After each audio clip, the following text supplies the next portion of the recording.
Why do we do audits or inspections? It's an opportunity for what? To improve? To improve what? The thing you're looking at?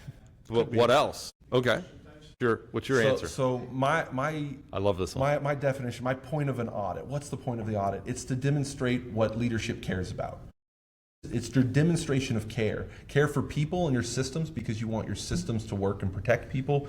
It's what matters to leadership, right? If I'm going to go onto the shop floor and look at things, I want to look at things that are important to me as a leader. So if PPE is important and I see somebody not wearing PPE, my responsibility as a leader is to engage, understand why they're not wearing it, but also to coach on the importance and why those things are in place. So all those things that we audit and we send leaders out and we go out ourselves to audit is really about demonstrating what we care about. Now there's the compliance element. You got to come to my course if you want to hear about compliance element to it, but you've got to balance that. So a lot of people think audits, they go right to the compliance element. Are they following the rules or not?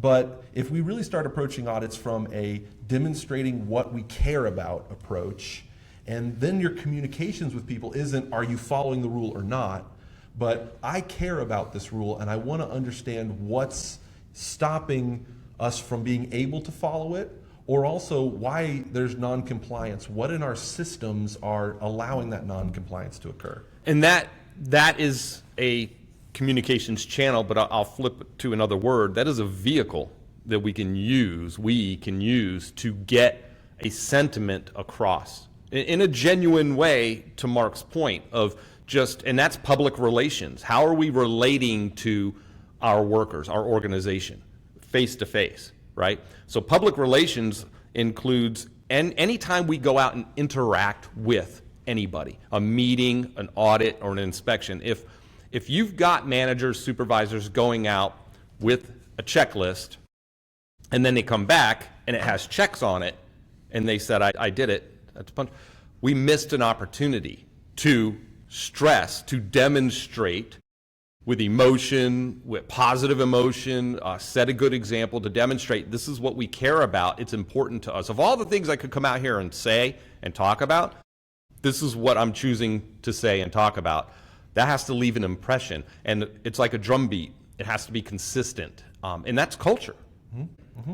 So you can use something as simple as an audit or an inspection to go out there on the floor, and so we have to train and coach and equip and develop our leaders, dare I say hire for that, to be able to do that. And they're the ones that are interacting with the frontline workers and with the rest of the organization. So that's a great vehicle we could use. And I think if you think about, again, tying this back to strategy and communications, you know, I can go out and say one thing on the shop floor or say things as I do investigations, right? I can coach people through. A lot of people in this room are certified trainers. They're certified to teach the Taproot methods. So they're championing and speaking about the values of Taproot in their organization. Well, what types of communications do those students go out and have on the floor? Do they know the points to share with operations, to share with operators, to help them understand that Taproot is a process that's not looking at blaming people, but looking at changing the systems that they work in? And so having communication strategies gets you to say, okay, I want to communicate this in training, but I also want to make sure that I'm coaching and allowing my people that I've trained to go out and coach. You know, it's kind of the make apostles form. I've often said if you're going to do any kind of training at all, I don't care what it is, if you're not motivating people out the door to do something different, to engage with other people, or that's that call to action. Yep. That you can't just go, okay, any questions? All right, thank you, and you're out. So we're going to have a call to action for you too here after this.